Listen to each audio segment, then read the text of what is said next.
Hey,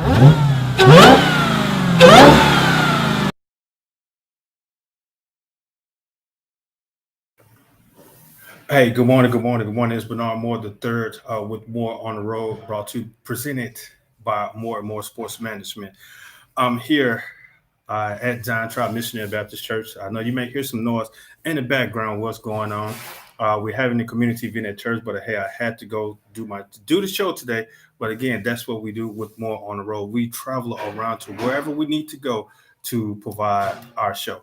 So again, this is More on the Road with Bernard Moore the third, presented to you by More and More Sports Management. I have some good guests gonna come along with me today. I know it's a bunch of excitement. It's getting to kick off basketball season. It's closing out on football, but it's basketball season is right here around the corner, and had quite a few of my guys that's coming in.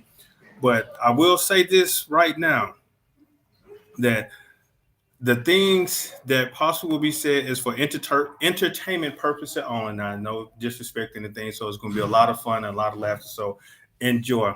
And first, you got with me coming along with me, one of my good friends from down there, South Mississippi, Mr. Brian Adams. How's it going, Coach? Hey, how's everything going? Can you hear me? Yes, I can hear you well. That's how I know I'm Okay. calling you Coach, but I don't know. Is it okay if I call you Coach? Oh, that's good. I definitely will. And then so now I got also along with me one of your former teammates. Now, see, I can call him Coach, so because I know he's a coach. What's going on, Coach? Got Coach Raheem Lockhart on the line with us as well. How you doing, Coach? I can't hear. Okay. You hear me? Yes, I can hear you well, Coach.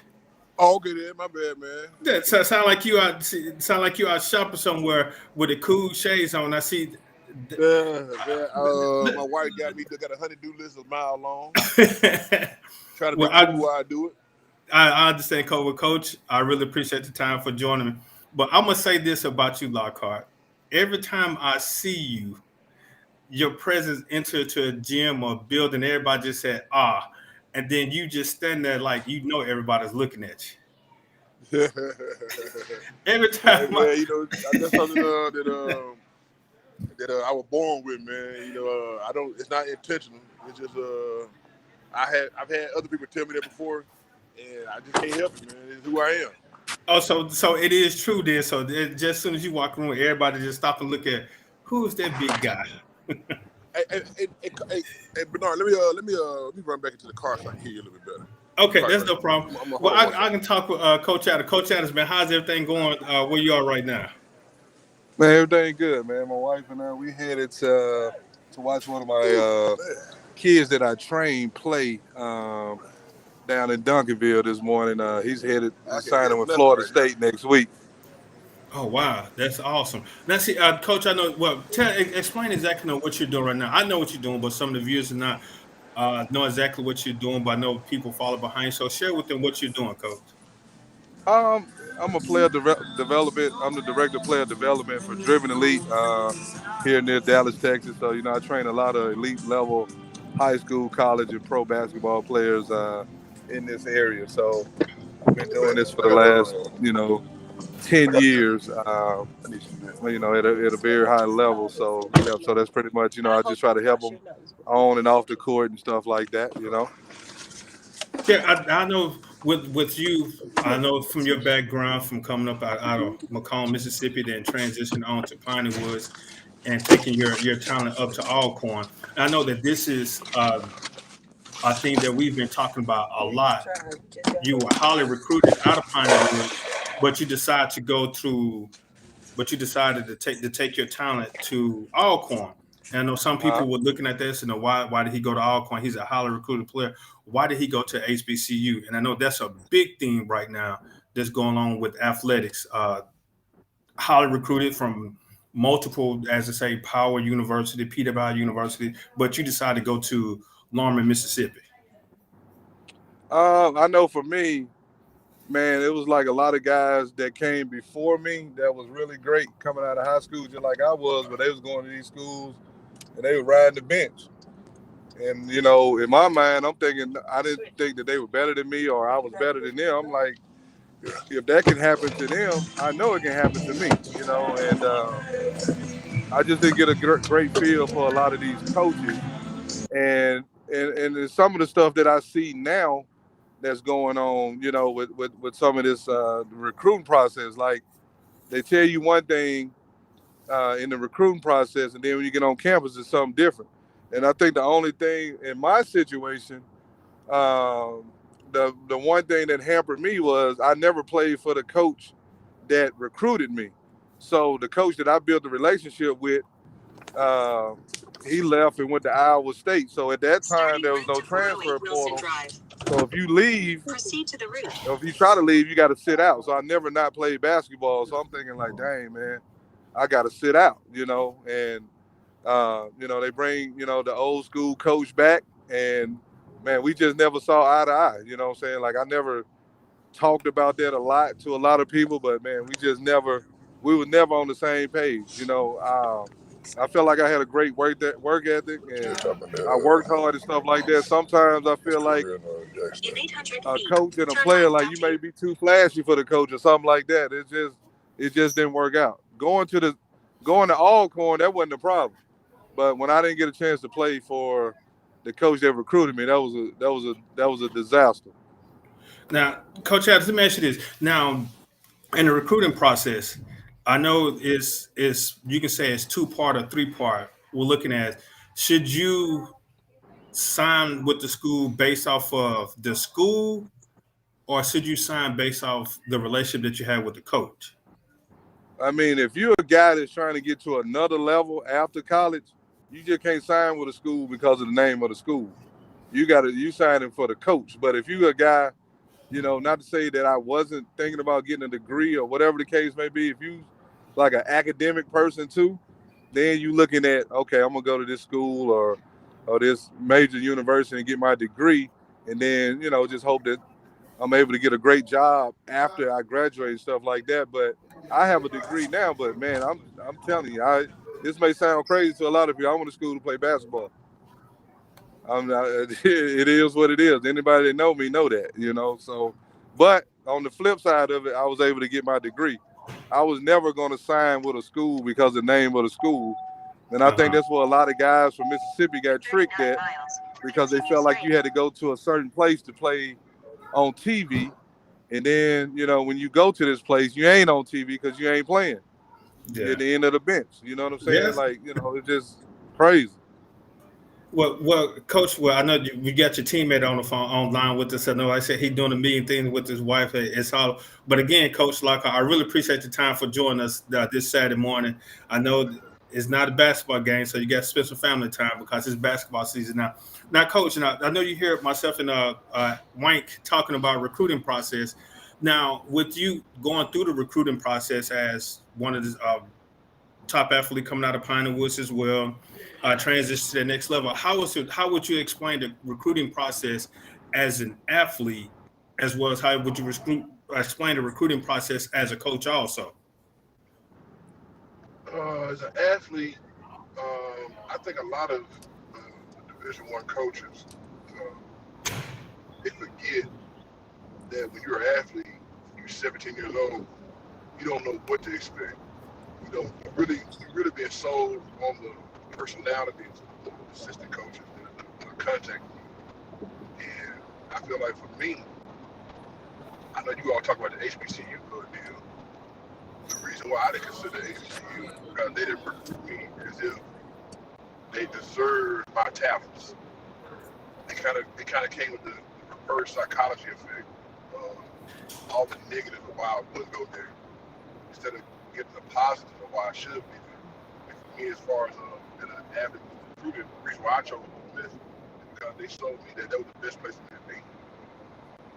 And as a coach, it's a lot different because you see all the other moves surrounding the kids in this environment, this circle of individuals that are influencing them. So it becomes a game of who has the most influence and identifying that influence. I prefer to have work with kids that have parents, strong parents, that have a little bit more grounded expectations about what they want for their children. So the recruiting process has a mind of its own. And once you get in it, every recruiting story has its own way of taking form and shape. Now, let me ask you this, Coach. With I mean, I know this is something that's been people have been trying to fight for the longest with the NILs. Not coming from. Now, I'm for the get your question. Coming from a basketball standpoint. I know you hear the one and dones and the ones coming straight out of high school. Now, with this NIL in place, do you think that helped the game of basketball or did it hurt the game of basketball? Because now the one and dones, they want it done because they're trying to chase a dollar, or compared to the ones that coming straight out of high school trying to go make some money. Now with this NIL in place, do you think that helped basketball or hurt basketball, college basketball? I think it exposed college basketball. I'm not going to be the one to say it hurt or helped, but I think it exposed the corruption and the ignorance of it. It exposed it to show, hey, there is money available, and these young people are not amateurs. And my prayer is that these young people now decide to start taking their career as professional instead of taking it for granted. I'm just doing something just because I hope people recognize this opportunity to make generational wealth while they're in college. I would love to see guys start creating their own logo and selling their own image, like the schools have been doing for many years. And I think it's going to give an opportunity for a lot of people to help themselves along with it. It's not just get these services for free. Because the thing is, I look at Ole Miss. Ole Miss has built a great facility called Pavilion. I know when I was at Ole Miss, people that I played with, we did a lot to groundwork that building was built. We didn't get any of it. Creating the environment. They to benefit from. I'm excited about the NIL gives the athlete an opportunity to hold themselves.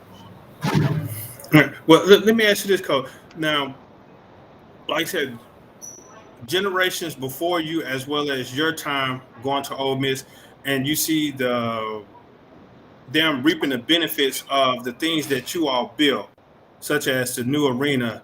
And now, when you go back, you said, man, I would have loved to have opportunity to play in things like this. Do you feel slightly neglected, or do you say, hey, well, I can stand firm and say, hey, I helped this happen? Well, it's a combination. I believe it's a combination of feelings and a combination of understanding. Hey, somebody has to put the work in to create to 408 Wilson Drive. Would benefit from the work of others. In 4.5 miles, take a slight right turn onto Mississippi Highway 13 to Apprentice. For generations after me.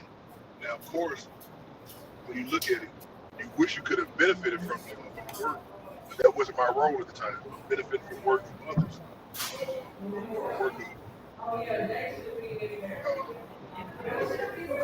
Civil rights leaders. There's certain things as a black man that I benefit from that I did not put the work in to benefit from. So I didn't know in this situation, I'm one of the forefathers of the student athletes that are head on now basketball. They're benefiting from the work that I have. So when I go there with a sense of pride and a sense of belonging that I put in that work that can never be taken away. Yeah. Again, you listen to More on the Road with Bernard Moore III, presented to you by More Sports Management, talking with Coach Raheem Lockhart. Now, Coach, let's take a trip back in history. Before you went to the University of Mississippi, your time at this place on Highway 49 South. I know that, especially due to COVID and the style of school that school on 49 South was, how has your high school years built you to be the man that you are today, especially from the different tutelage that you received from the teachers, from the coaches, from the administration, how has your learning experience at Piney Woods taught you to be the man that you are today? Man, it's invaluable. I was awakened early in my life from my experiences from Piney Woods. I recognized early that anything that I wanted, I had to work for. That nothing was.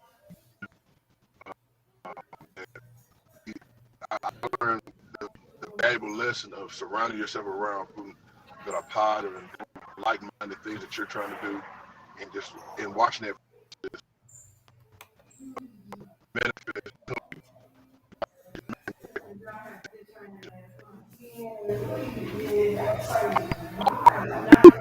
But you got to realize I'm a third generation Piney Woods. My grandmother graduated there in 1927. My dad and my uncles, they all graduated in the 40s and 50s.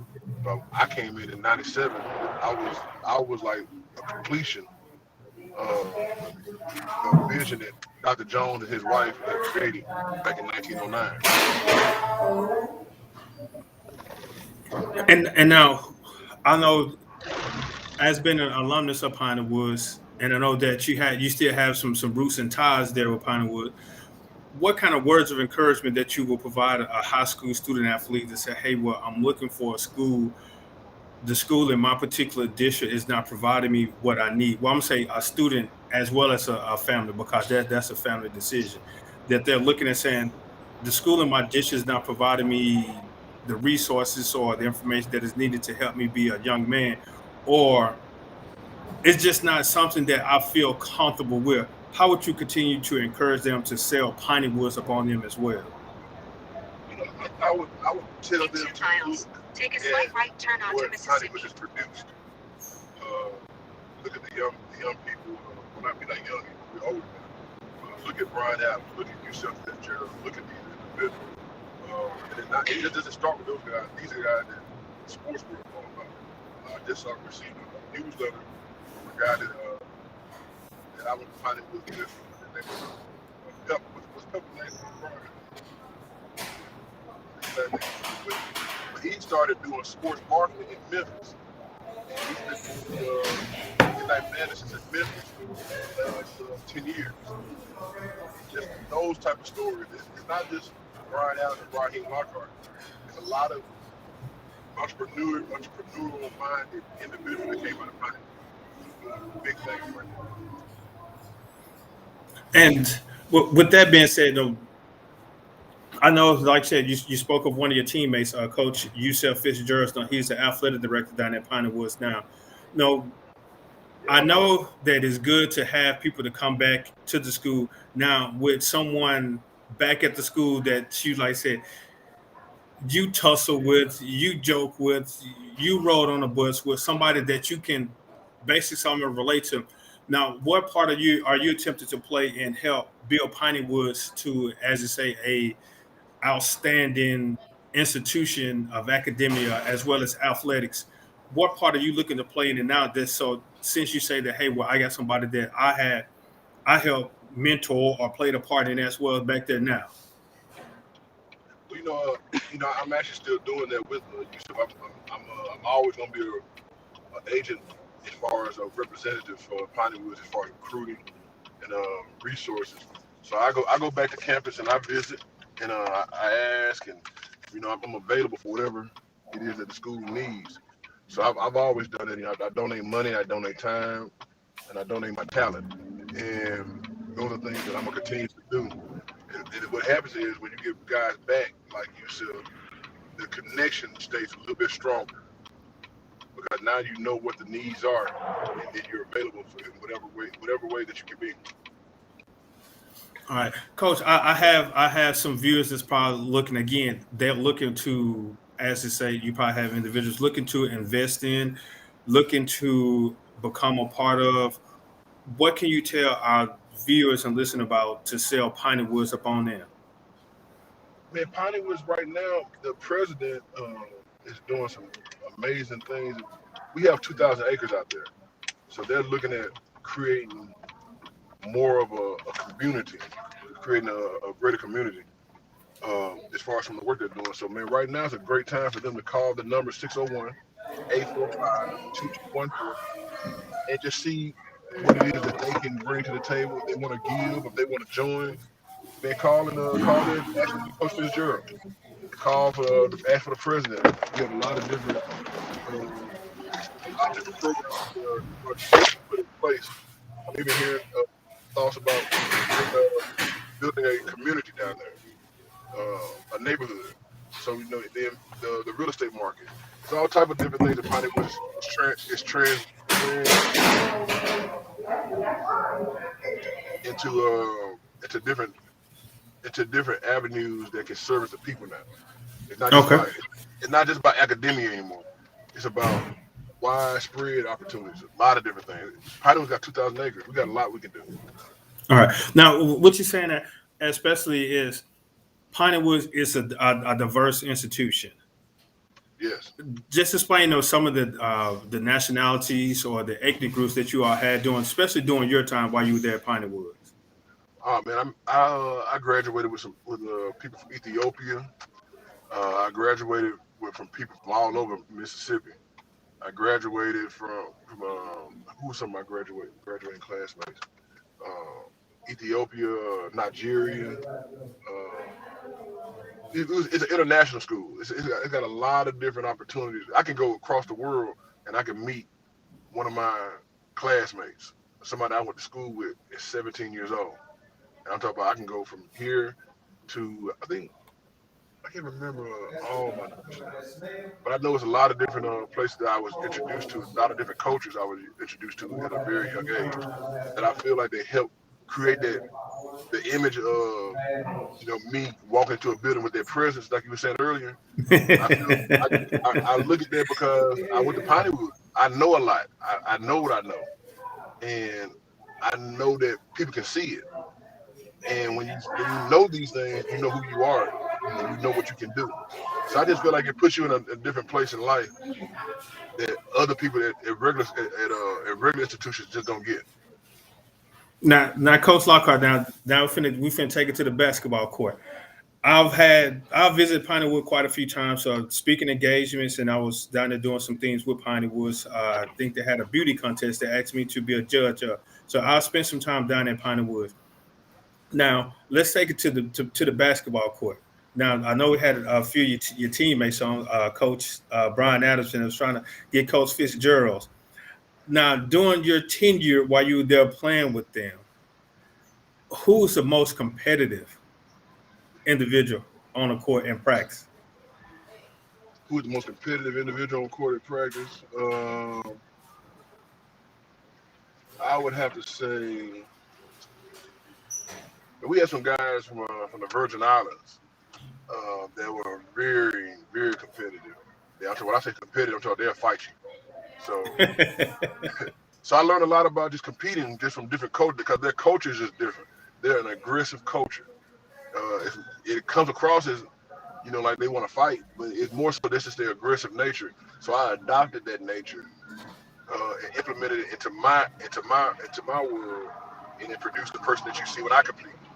So I'm a culmination of my experiences, and one of my experiences as far as being a competitor, I learned from the guys from the Caribbean. Well, again, that shows you the diverse culture, diverse ethnic group that Pineywood brings in. Now, I know being a coach myself and being a former athlete myself, how was practice different compared to game wise? Because I have to explain to some players as well as even my sons that practice is where the game is won because you're learning, it's physical. Then the game itself is just more entertaining. How do you explain that to your players? Man, it's amazing you saying that because that's one of the things that I struggle with getting my guys to understand the importance of winning practice. They want to wait until the game comes and then show the world what they got. But they're not preparing themselves because in practice, that's when you prove that you can do it. And I think that's what they don't understand about life. That's one thing I will say that a lot of these schools are missing. They're not creating that culture because it's it's a schism between the home life and school life. Well, Pineywood's merged that. You know, there is no difference between home life and school life at Pineywood. Your school life is your home life is your school. Yeah, well, I'm glad you said that. With you resided on the campus of Piney Woods, how Oh did yeah, that transition from high school to college? Did you still follow some of the same? I know it's different rules and different administration, different regulations that you have to follow. Did you take some of your training that you had at Piney Woods? Did you take it up to Ole Miss with? oh yeah, man. I feel like they gave me a boost when I got to college. I was used to having to wake myself up in the morning and go to class. I was used to cleaning up my room and washing my own clothes, doing those things. I had some experience in that, whereas some college kids did not have that experience. They did not have that reservoir of information so they could reach back to implement if needed. And so that basically just said, "Hey, well, I just moved from one room to another because it was still the same transition." Now, Definitely. Coach, now finna take you up north. Now, what's how things look like for you at East Central? Man, we got a chance to be pretty good, man. We got some. I like my talent. I like the individuals that we've been able to collect the last couple of years. Now it's just about that mentality. Now it's the mental aspect of just the approach. I'm very big on the approach. That's something I've been witnessing when I go to kids. I'm looking at their approaches. How do you approach the game? Do you approach the game with a reserve mentality, or do you come with an aggressive, I'm gonna give you what I got mentality? And that's the thing that I'm working on with my guys. Don't be a counterpuncher. Be an aggressive individual. Don't counterpunch. Don't wait for somebody to give their best shot, take it, and then try to give them your best shot. Give them your best shot from the very beginning. The person that wins the fight is the one that usually hits first. Yeah, I know it's an old saying. The old former coach said, "Throw the first punch because you set the tempo." Definitely, definitely. Well, Coach, looking at your roster now, I see that you have a diverse roster as well from throughout the state of Mississippi. Kids from Rolling Fork, from Flowood, from Jackson, Quitman from your hometown, Mendenhall, Basefield, uh, Neil Wyona, and then so you got a guy from California. How did that happen, Coach? Well, man, God has blessed me with many travels, many different connections, and man, before I started this job, I've been coaching now for 15 years, and it's a little fatiguing. And I prayed. I said, Lord, man, allow me to work smarter rather than harder. Allow me to use the people that I know to help me get the kids I need. Just with nothing but an answer prayer. Now, with like I said, with you being a former basketball player and so you had opportunity to travel throughout the world, how has that helped you with coaching? And now, just not trying to throw in a recruiting tactics. Now, I know with Coach Fitzgerald's being back at Piney Woods, and he was part of a winning tradition as a player and as a winning tradition as a coach, such as yourself, because throughout your 15 years of coaching, even as assistant, how many championships have you won? What were you a part of? Uh, as a coach, I've been a part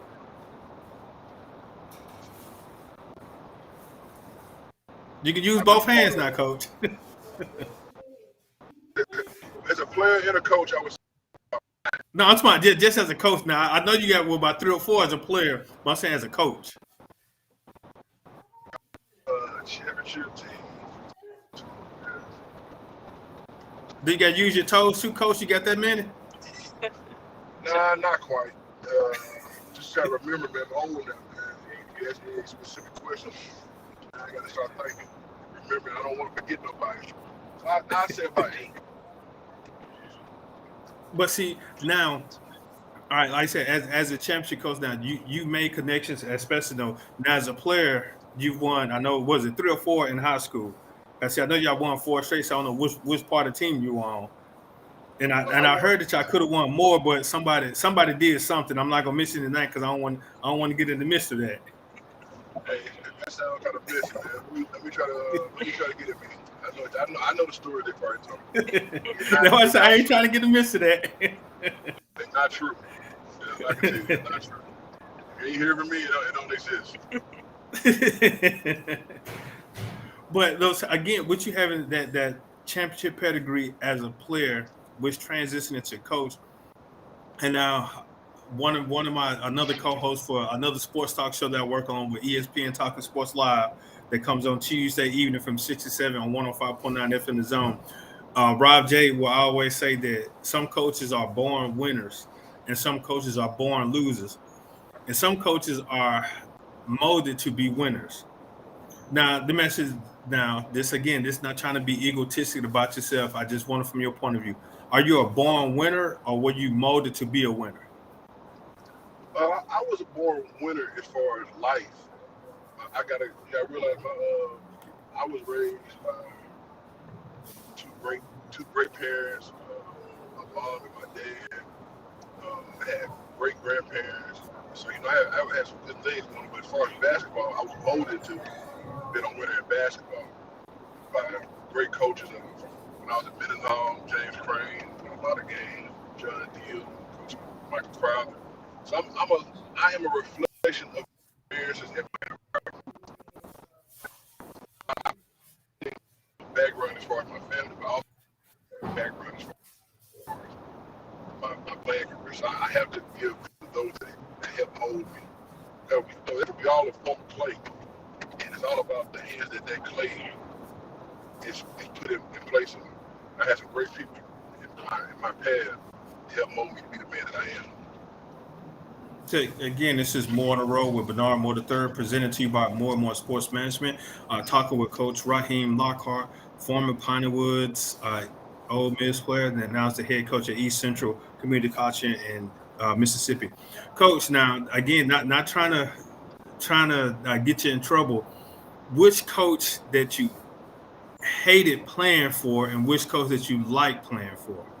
Now, not saying that you hated playing for, no, you had respect for the individual, but just their disciplinary running, some of the drills that they had y'all doing, that wise, not coach, not saying as an individual, but just as a coach, with, again, you had the coach that you didn't want to play for because they ran you, they did disciplinary action, though sometimes they say they took things to the extreme, and which coach that you like for as coaching wise.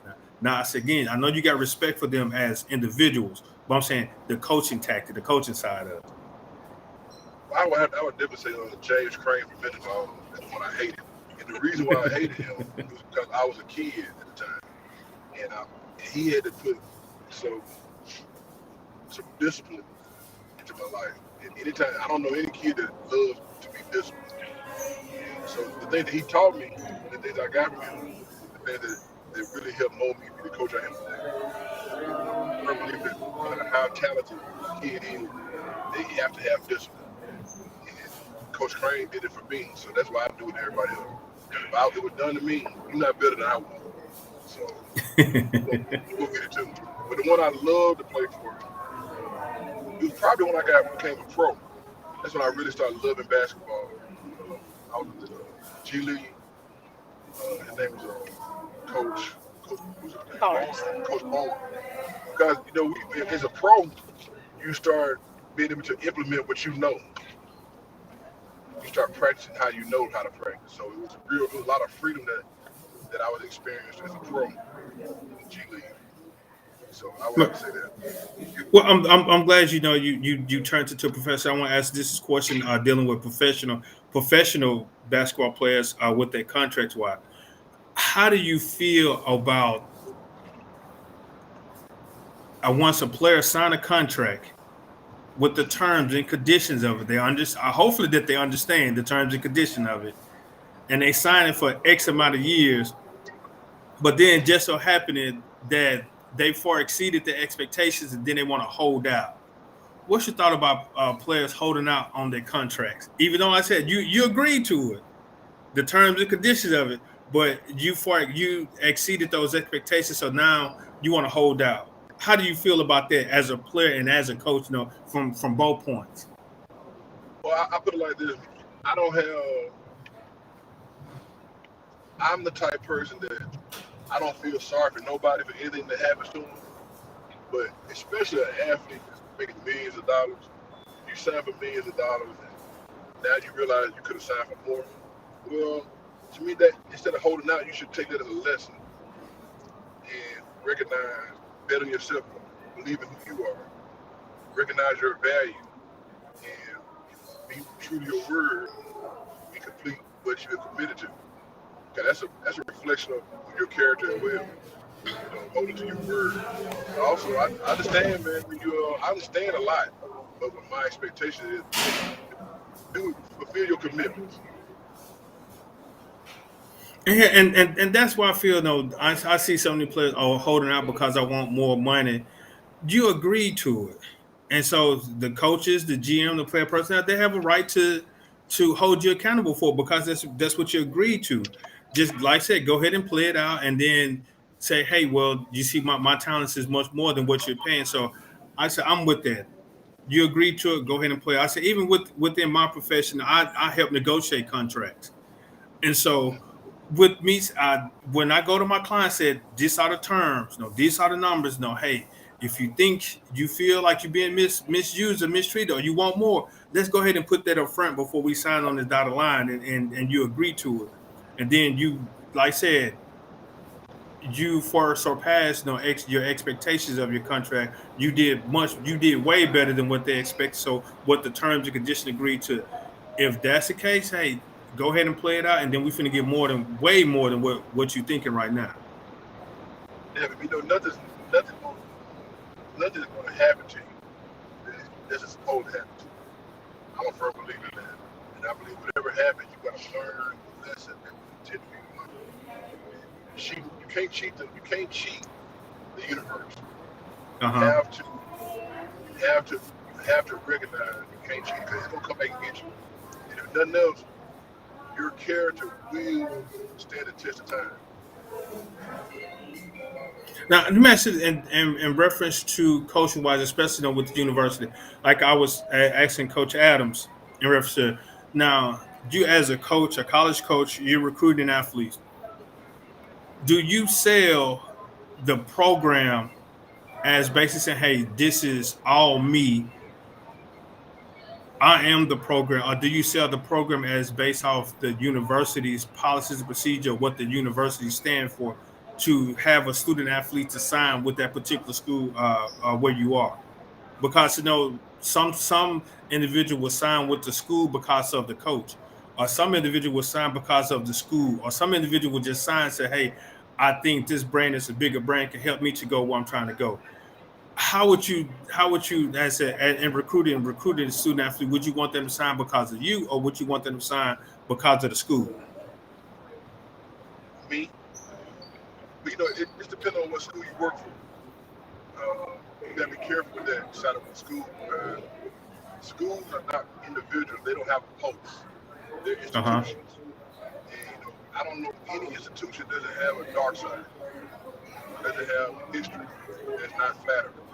So I'm more minded to sell me because I know who I am, and I know what I'm going to do, and I know what I'm gonna do. I can't tell you what an institution is gonna do. An institution is a business. So I like to make more personal decisions. And just know that I'm gonna adjust. The school may not be able to adjust. I can adjust me. I can adjust the institution. Now, let me ask you though. With that being said, how can I say it? Now, I'm finna give you some names. I'm finna throw some coaching names. It's a difference. Well, I'll throw some basketballs in there too. Coach Eddie Robinson, Coach Bobby Bowden, Joe Paterno, Coach K at Duke, Coach Stringer at Temple, Coach Summit at the University of Tennessee. What does those names mean to you as a player and as a coach when I say those coaches' names, and then relate to their university? Well, I know like Eddie Robinson, he became synonymous with Grambling. So, different coaches, have different impacts. I know I think you said Paterno, later on in his career, the narrative changed for him. So Yeah. it's all about the individual. It's about what they did, things that we know about them. But I do know this, and I would much rather sell institution because I know what I've done. And I'm a firm believer in having pure intentions. I know my intentions are always going to be pure.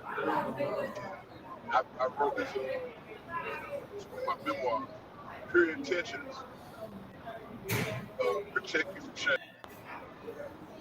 If you have pure intentions, you would never be ashamed of what you've done. Yeah. And the reason why I bring up those coaches' name is because of the longevity that they had at the particular university that they were at. Now, did they have good seasons all year, all throughout the duration of their career? No. But now university looking at, well, you're not winning, I'm finna get rid of you. Instead of go and say, hey, coach, what is it that you need to help us win? I don't know. I can't say what those meetings were between those coaches and the powers to be, because I know with Coach Eddie Robinson himself, just watching him on the sideline a few times, I know that those some very interesting meetings, as well as with Pat Summitt. I bet those definitely some interesting meetings that he and she met with the powers to be. How has athletics changed, doing from their time that they were coaching to now? I believe social media has a lot to do with the change. Then and now, because there's so much more current about what's going on. There's so much more detail because you have so many more eyes that are observing. And before, you only had newspapers, and major media outlets. But now with social media, anybody with a vision and a plan can have a voice. So now you have more eyes and more voices looking into academics and athletics. So now you have about getting out there. Now you have to be a little bit more who you are, more direct in who you are. And then you can't hide. Now they are able to look into who you are. So it's a lot more exposure. I think it's good. I think it makes people be more mindful of who they are and what they represent. I like it. Yeah, and I know you brought up we was talking about Coach Paterno. Now, I can't say if the stuff, if the allegations are true or not, because I was not up in Pennsylvania, and I'm not going to sit here and I know Coach Paterno as what that they showed me on TV at coaching on the sideline, coaching the Penn State Nifty Lions. Now, whatever took place in the locker room, whatever, I wasn't a part, so I can't say judge his character based off of what I've heard. Because as a coach, sometimes some things that you are hidden from, just like I know as a parent, do you tell your children everything that happens in the household? No. And some things some coaches don't know. I'm of one individual say, if I don't know, I don't know. I don't need to know. If I'm not definitely a part of it, I don't need to know. So don't come tell me stories about what you heard. I don't need to know. If it's something that's gonna hurt somebody, yeah, we need to take care of. But if it's just some type of allegations, I don't need to know. What Coach, is there anything else that you would like to share with our viewers? I know I said you're out with the family. I know basketball season is here. I know y'all got a busy weekend, but I really do appreciate your time for joining me this Saturday. We definitely must do this again. I definitely don't mind making a trip up to East Central where we can do everything right there. Is there anything else that you would like to share? To sell East Central or sell Coach Lockhart? Man, I feel like Suge Knight when you say that, man. Anybody want to play basketball, have a coach dance. Nah, man, I just want to be with kids that want to do better and want more out of life, and and want that guidance that I have. I've been able to do a lot with this game myself and also for others. And I would just ask them to just give East Central an opportunity and Raheem Lockhart an opportunity to be a part of that journey. Well, Coach, I just want to let you know I applied for my CDL license yesterday, and I got it. So I'm finna put you up under the bus right now. I tell all the coaches that I have on here. 2022. I do. You know what I do, Coach Lockhart. I do a lot of fundraisers, and this is my way of giving back. I'm hosting a benefit basketball game called Coaching Cancer. That's possibly going to take place here in the Jackson metro area. I talked to one coach. She told me she wasn't playing unless I got some particular players on her team. So she was already out recruiting for a roster. And so now she threw me up under the bus. I'm throwing her up under the bus. She threw me up under the bus. So I ain't going to mention her name. So, Coach, I definitely want to invite you out to come participate in a Coaching Cancer benefit basketball game. It's going to be comprised of coaches, personalities, some former Dandy Dozen, some former All-Metro players. So it's going to be composed of a whole lot of different aspects. I definitely would like to invite you to come and participate. Benefit game for a domestic violence organization that I do some work with called Butterflies by Grace, Designed by Faith, as well as a breast cancer organization. The proceeds from the game will go to those particular organizations. So now I want to invite you to come out and participate. And so you got plenty of time to go ahead and get ready. It's not taking place till June of 2022.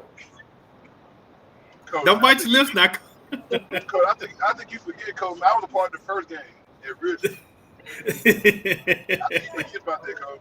You brought me out of retirement. No, I ain't forget about it though. But they stopped it, so I said, "Man, no, this is my way of giving back." Because of again, one of my many mothers, she is the founder of Butterflies by Grace, and they always ask me to what can I do to help out. And so, sports is part of my love, and sports brings unity. So, why not do this? And so, this is my way of continuing to give back. I got you, Coach. I'll be there. All right. Well, go ahead and recruit some of your other coaches and former teammates as well. Because, again, I know I've been doing this since 2017, but 2019 just took it away. And 2020 and 21 kind of hurt me with the COVID and stuff. So now I'm definitely want to bring it back. I want to bring it back strong and bring it back big. That sounds good, man. It's work. All right. Well, Coach, again, man, I really appreciate your time. No, enjoy the rest of your Saturday. We must do this again with more on the road. That's why it's called More on the Road. That means I come to you, so I'm always traveling around. So I definitely wouldn't mind making a trip down to East Central, take a look at the campus, and so we can go ahead and sell the campus. Sound good, brother. All right. Yes, sir, Coach. I'll be in touch with you, man. God bless you. I appreciate your time, Coach. Same to you. All right, again, this is Bernard Moore III with More on the Road, presented to you by More and More Sports Management. Again, I appreciate Coach Brian Adams, Wank, as they call him, as well as Coach Raheem Lockhart for joining me this Saturday. Today, November the 6th. Again, I'm here live at Zion Tribe Missionary Baptist Church. I got a community event that I'm about to go to, but I definitely have to bring the show to you guys. So I really appreciate your time. Again, More on the Road. If you definitely like to be a part of More on the Road, you can reach out to me via social media, or you can give me a call, 601-260-3509. We'll definitely bring the show to you guys, or however, the show still must go on. And definitely like to be a sponsor or part of the show, definitely reach out to me via social media. I'm all over social media, from Facebook, Instagram, Twitter, just like this show is being going. It's live right now on Facebook, on More and More Sports Management LLC, as well as it is going live on YouTube. So again, it's definitely all over the place. So definitely come on out and be a part of More on the Road. Definitely would love to come talk to you, coaches. It's not just mainly about sports. So don't think that More on the Road is directly about sports. It's about anything that you want to share. Just like I was talking with the coaches, I was talking to them about life, recruiting, as well as with sports, and what taught them to be the individuals that they are. So More on the Road is not just about sports. It has a sports background. It has, because I'm part of sports, but it's not directly about sports. I'm here at my church, Zion Tribe Missionary Baptist Church, 925 West Pearl Street in Jackson, Mississippi. So if I can come to my church and talk, again, that means I can come to your restaurant, we can come to your house, your home, but hopefully, everything is good at home. Or we can come to the gym, wherever that you would like to talk. Normally, I'm outside sometime, but it's a beautiful, cool, sunny day. So I'm about to go outside and enjoy some time with my church family here at Zion Tribe Missionary Baptist Church. Again, I really appreciate your time for being tuning in. Stay tuned next Saturday. I don't know where we're going to be, but I know we're going to be somewhere. We're going to bring it to you. I really appreciate your time. Thanks for joining us here on More on the Road. Much love to you guys. 1 + 1 = deuces.